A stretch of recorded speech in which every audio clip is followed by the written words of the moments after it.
Sementara itu pemirsa, melemahnya ekonomi ternyata berimbas pada pengurangan karyawan maupun pemutusan hubungan kerja PHK. Hal ini dilihat dari tingginya angka pengambilan JHT saat terjadi erupsi Gunung Agung di Karangasem.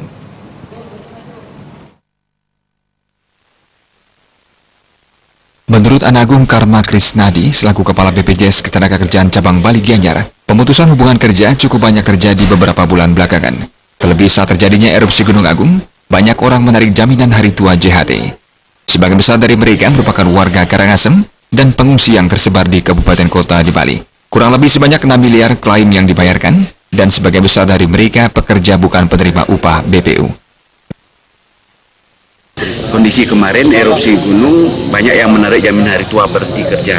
Mudah-mudahan sudah ekonomi stabil kembali menjadi peserta. Berapa banyak itu? Sekitar 6 miliar. 6 miliar untuk terkait kerja. Jaminan hari tua.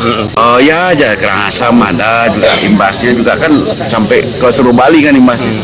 Kalau lihat komposisinya lebih kecil BPU bukan penerima upah 40% 70% perbandingan.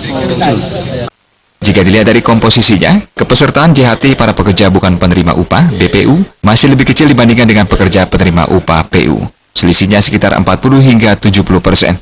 Untuk itu pihaknya akan menyasar perlindungan dan jaminan bagi pekerja informal BPU yang kebanyakan berada di wilayah Gianyar, Klungkung, Karangasem, dan Bali.